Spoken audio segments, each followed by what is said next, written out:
Protest in South Africa. Over the last few weeks, students in the Republic's English language universities have been openly defying the government in demonstrations like these. Their target, they say, is the government's racial policy, especially in education. I'd just like to repeat, we are not fighting against the police, we are fighting against the system they are defending. Will you please move back off the pavement onto the campus ground? Don't make it necessary for me to have to arrest you. You are contravening the law. You are contravening the law by standing on the pavement. I know Dr. Zoli has requested you to stay on campus ground.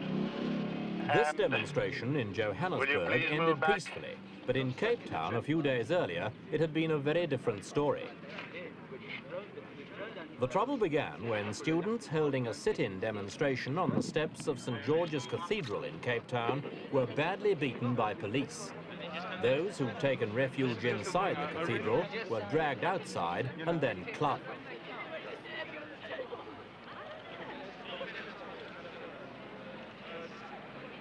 The South African Premier, Mr. Vorster, supported the action and told Parliament he'd have been disappointed if the police had acted otherwise. But many South Africans were shocked at the violence. If the authorities had hoped to frighten off other demonstrators, they were badly mistaken. There were more protests in Cape Town, and the wave of student anger soon spread to the Witwatersrand University in Johannesburg.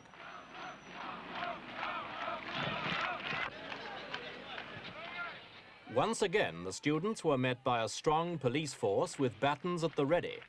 Loud hailers were used to give a last warning. Now, I must warn you that your gathering here is unlawful. And unless you disperse immediately, I shall have to use force to disperse you. I must warn you for the second time that your gathering here is unlawful. You are not allowed to stand here, and unless you disperse,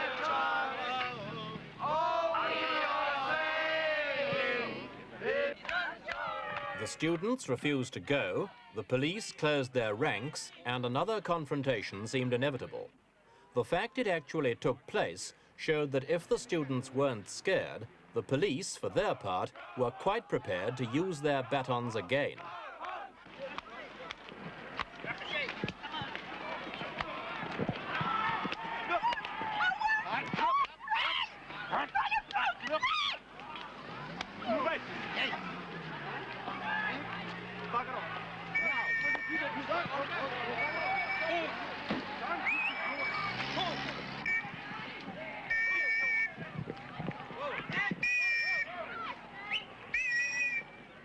There was no attempt to restrict the attack to student leaders. Even bystanders were clubbed. The worst hit were the girls, who couldn't or wouldn't run fast enough.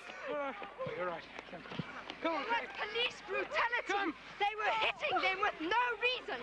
They're hitting us for nothing. We're just standing there. The police were hitting with no reason. We got hit. Despite the ferocity of the battle, no arrests were made, and attempts by reporters to solicit further information from the police officer in charge, Brigadier Schroeder, failed completely. It's English television, and this is, fairly new to us. I just want to know how often this confrontation could happen. It could happen on a daily basis.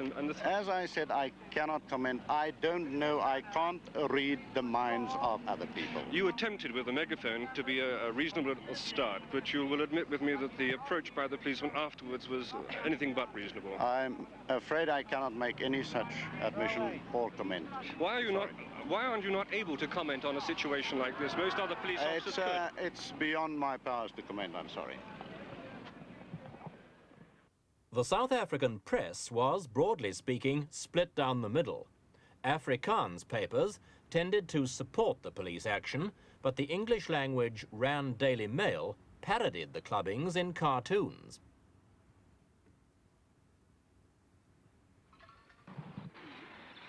The incident came as a shock to many Europeans who'd always supported the government's apartheid policies, but who'd also become accustomed to thinking of the police as on their side. Many of them agreed that the authorities had overreacted. We asked Mr. Zach de Beer, one of the leaders of the opposition Progressive Party, why he thought they had done so. Well, it's difficult to say. The situation between the students and the government has really been building up for a number of years. You might almost say since I was a student 20 years ago. And I think the government hoped that it could somehow, by a show of force, frighten the students into stopping this resistance. I haven't any very clever explanation. Well, one can understand that as a first attempt, but this looks like continuing, like yesterday's demonstrations at David Watersrand University. Can they expect to keep the lid on forever? Well, I don't know. Maybe that the Prime Minister sort of pushed the boat out with his extraordinary statement that he would have been disappointed if the police hadn't behaved as they did last Friday in Cape Town. Then he feels he's just got to go on being tough. Well, how much tougher can he become? Well, I hope he won't become much tougher, but he can, of course. What other measures can he introduce? Your imagination will tell you just as well as my imagination will tell mine. Well, can you just spell out a few that might occur? Well, I'd much rather not do any unpleasant spelling out, or I'm going to be accused of encouraging the Prime Minister to do these things. But he's got very wide powers under the law to do all sorts of things. And very largely, it's a matter when you deal with the government in this country and under this legislation, not of what they're allowed to do, but of what they judge that they're going to do. They could, in fact, close the universities down. That's what he says, anyway. What? Mr. Vorster has claimed that the campus unrest is part of a communist-backed campaign to take over the country. This deep-seated fear of communism has often been used by the government to justify many of South Africa's tough security laws. According to Mr. Vorster, the leaders of the present revolt come mainly from outside South Africa, and he's promised to take a closer look at foreign students with a view to deporting those he considers troublemakers. But the Prime Minister's reasoning is not shared by many teachers. The leading educationist and chairman of the Civil Rights League, Dr. Oscar Volheim. But I'm almost certain it started off as a protest against a specific issue, particularly the issue of injustice and discrimination against black people in education. But the action of the police and the authorities of late have turned it into a confrontation now between authority and the students themselves. You think it's the police who have done this and not the students? You think they've reversed it? Yes, of course it was, because the demonstration on the 2nd of June was a completely peaceful and a completely legal demonstration. And I have an idea that there may be court action as a result of that. The police were completely in the wrong there. But the police, through the government, are saying that they have proof and evidence to show that these are not spontaneous meetings, that they are in fact planned by foreign students and communists. Well, if the government has got evidence of that kind, then it owes it to the nation to come out with a statement to say where they get this information from and what it is. I have been connected with students and student movements for a very long time, and quite intimately too. I am not aware of any such kind of movement. Are the students looking for revolution as the government suggests they are? No, certainly not. The students have become much more aware of social problems in the present in the present era, because modern methods of teaching have taught them to think for themselves rather than to learn by rote for examination purposes. And on top of this, there have been a long series of vacation courses and seminars and things like that started by organizations like the Rotarians into civic matters and into the duties of citizens and social responsibilities of young people, which have made these young people very conscious of the problems around about them. So that the children themselves, about 3 years ago, started to agitate about the fact that they, an affluent group of young people, were getting free books and free education, whereas their poorer black and brown neighbours were having to pay for their school fees and their school books. So and these scholars of a year or two ago are now at the university. Because they're at the university, their horizons are broadening. And they are not no longer concerned so much about the one specific issue of the free books. They've looked at what is behind this, and they begin to see injustice in the per capita expenditure upon education of the various racial groups, the tremendous discrimination there is in wage gaps and salaries paid to teachers. And from there, their horizons are widening even further, and they've become conscious of the whole setup which discriminates against the black person because he is black. It's not. South Africa's educational system is a source of great pride to the government. The present Minister of Education has claimed his program is among the finest in the world. And certainly for white South African children, there's no lack of facilities and equal opportunity for all. But even here, there's segregation. English-speaking children have their own schools, and the Afrikaners have theirs.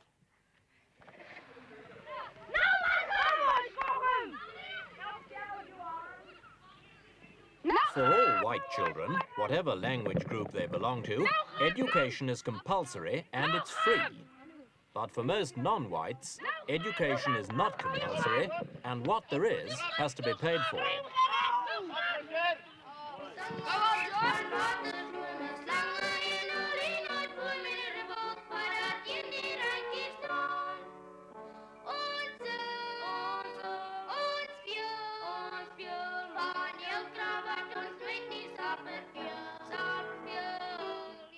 For every white South African, there are 6 non-whites.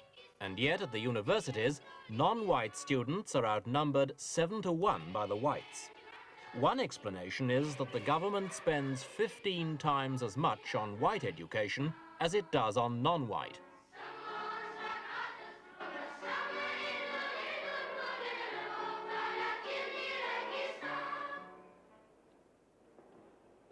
For white children, school books are free, but these children must pay for them.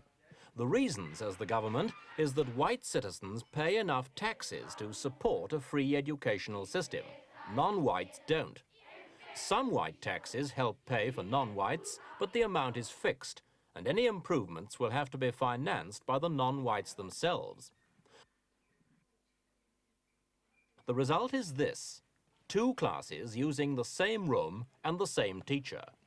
As one class finishes, the one waiting outside troops in.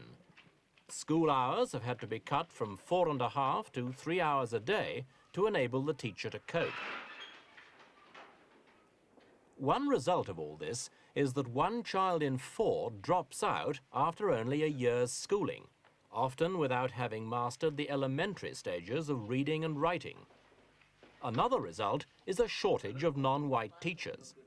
Few of them are qualified, and even those who are get only 1/3 of what a white teacher would get.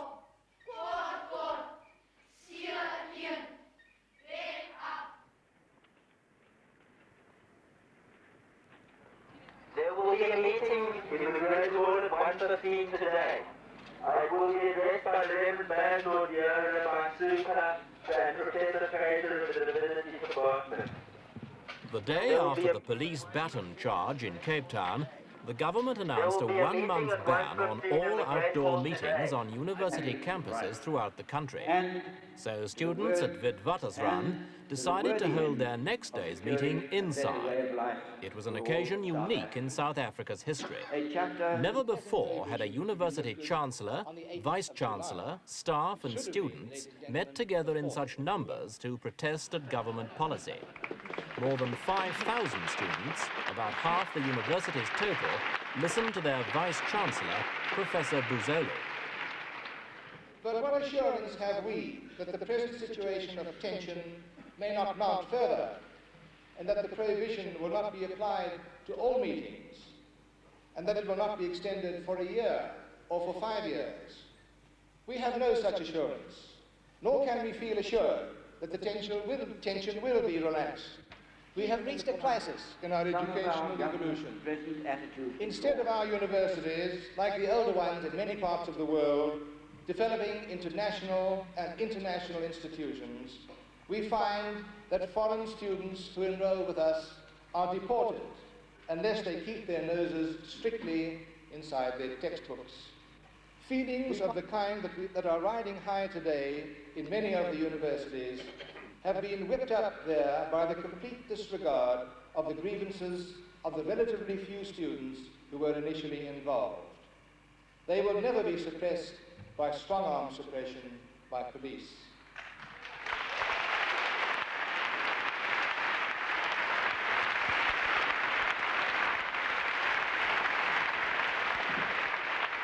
After the meeting, we talked to some of the students outside. What struck me today was that you, in fact, obeyed the law by holding your meeting inside. This is a concession. Yes, I dare say it is, but you must take into account that this country has been ruled by fear for years and years and years, and I think that it's finally beginning to take its toll on students. I think that the education system, this new youth preparedness program, has made students so fearful and so afraid of authority that they are not prepared to risk anything now. I think the attitude of students now is, you know, look, our principles are your principles, our beliefs are your beliefs. You know, we agree with you, we're right behind you, but leave us alone. We don't want to be involved. You know, we're terrified. What I'm getting at is that if you are a student protest body, you are going a long way towards obeying the government in all that you're doing. Yes, I would agree with that, but you know, I just don't know what we can do. You know, what can be done next? Well, as far as I can see, as far as the institutions are concerned, the SRCs, newsheads, etc., we have to obey the law. There are too many student leaders, etc., who will be bounced as soon as we do disobey the law. However, possibly individual students are liable to break the law. I don't know. Break the new banning. I don't know. Are you one of those individual students? I obviously can't answer that. That would be a type. What comes next? Well, next comes, I think, investigating all methods that are nevertheless allowed by the law to continue on in this nature. Which are getting fewer and fewer. Naturally, they are getting fewer and fewer, but the penalties provided by the draconian legislation which we have are getting harsher. For a contravention of today's Act, not only do you contravene the Riotous Assemblies Act, which carries 2 years or 3 years penalty, you also contravene the Criminal Law Amendment Act 1953, which makes a provision for increased penalties for breaking the law in protest against the law, and when one adds it all up, you're getting at least something to the tune of 5-6 years. Are you likely to try and carry on? We certainly will. In what way? In any way possible. It's just a matter of individuals weighing up their commitment. I mean, it's very easy on a campus to talk about protest and what you will do, but it's another thing to get on the streets and do it. It'll be a matter of individual sacrifice and individuals weighing up their commitment and deciding whether or not they're prepared to break laws, because laws will be passed preventing this. How sincerely outside of the university campuses here can the public take this protest? Well, I mean, it's everything to do with them as well. They're also living in this country, and we are trying to get them to see that they are living in this country and they are also committed, and to get them to join in with us. And I think to stop them saying that, well, I mean, the students are just demonstrating again, and to put it down as that. I think we are trying to get them to join in and come and join us in a good cause. How successful are you likely to be in getting bricklayers and milkmen interested in the student sympathy? Look, bricklayers and milkmen aren't going to be interested, but we have found over the last couple of days that the public has supported us to an extent which hasn't been done before. And for all the people who've been talking about we are on our own, I can only say that this thing is much too big for students to handle alone. That there are members of this public, there are people like the Christian Institute, even to a certain extent a fairly bourgeois organization like the Progressive Party. There are people like the Institute of Race Relations and other organizations which are going to help us, and we're going to need every damn bit of help that we can get. Can you tell me what your reaction is to this student protest? Well, I'm sorry, no comments. Why no comment? Do you have any reaction at all to it? Well, a good thing or a bad thing? Well, I think it's bad in a way, and it has there's good and bad on both sides. In my opinion, the government is doing right in putting it down by force. I think they should be given a chance to, say have their say. Well, it's a good thing, I think, for democracy. You're South African? No, I'm a Scotsman. I've been here 24 years. Do you, by saying that, you mean that the government are wrong in trying to put them down the way? No, I wouldn't say that. The government obviously must be in an authoritative position, but I should think that free education is a good thing for everybody. And equal education, equal opportunity. Can we expect to see you joining these demonstrations? I don't think so. I'm a businessman. Obviously, for obvious reasons, if I put my business on the line here, It wouldn't be a good thing for me at all. But the sympathy is with them? Yes, indeed, very much so. And I think you'll find that a lot of people in this country are very sympathetic towards them. Okay, can I ask you in English? Yes, you may ask Can I ask you what your reaction is watching this demonstration? Yeah, I'm just watching it because I think that they think that something is going to happen, because they wish that something is going to happen. And I don't think anything is going to happen because I think our police is too clever for them this time. And now they're just standing and waiting for something to happen. Let the guy have his say, please. Yes, thank you. I was here yesterday and saw the police action, and they certainly didn't wait and rethink there. They came in by force. Yeah. Do you support this kind of strong arm action? If it's necessary, yes. What is necessary? When they mock the police and they try something that they shouldn't do, then I fully support them. The students are insisting there's an awful lot of support for the student cause now, that it goes outside of the universities. Do you think that's right? Is there support outside of universities for these demonstrations? I don't think so very much. No. Not among the English-speaking people? No, I don't think so. Do you think the government is right in trying to put these kind of demonstrations down by force? No, I don't think so by force, no. Is your sympathy with the students or with the government? No, I really don't know. You don't know? I don't know whether, whether I'm... Yes, I think my sympathy in at least 90% is with the students. With the students? Yes. They are saying that, much more than 50% of the sympathy in the country is now with this cause. Do you think that's a fair assumption to make? Yes, I think it is, yes. What's my reaction? Well, I think you should try to convince your leaders to try to form a party that's more acceptable. And then you can win in the polls. So you think they're doing the right thing but going about it the wrong way? Yes, I think they are doing it the wrong way.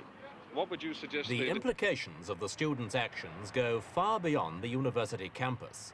What began as a protest against educational inequalities has now become a wider challenge to the whole philosophy and practice of apartheid. The students are looking with new eyes at the 17 million non-whites in South Africa, and they're beginning to question, as they've never done before, the wisdom and morality of a system that discriminates against non-whites in every sphere of life. Apartheid is not just a question of what park bench you can sit on or what seat in a bus you can occupy. It's also the much more important issue of what kind of job you can get and what quality of life you can expect. Most of the responsible jobs in industry, commerce and the professions are reserved by law for Europeans. The Africans are therefore mostly labourers or factory workers, the hewers of wood and drawers of water. They are the basic labour force on which the white-run industries depend and on which, in part, white prosperity is based.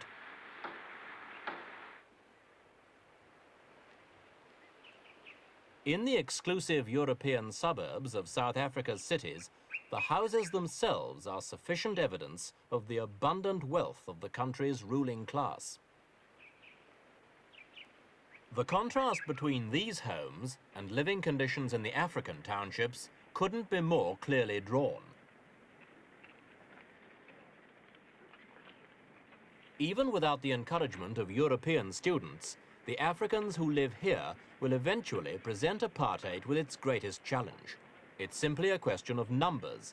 On present trends, there'll be 40 million blacks in South Africa by the end of the century and only 6 million whites. And it's difficult to see how such a small minority of Europeans will be able to sustain such a large population and still exclude Africans from responsible positions in the economic life of the country.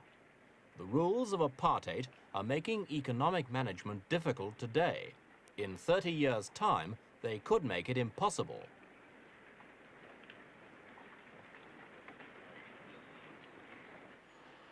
But the students may not be willing to wait that long. They're now in the front line of opposition to the government. They want action quickly. And one of the most significant aspects of their protest is that it transcends the colour bar. Black and white students have forged new links with each other to fight for a common cause.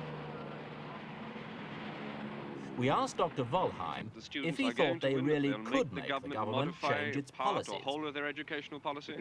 Well, this, of course, is a million-dollar question.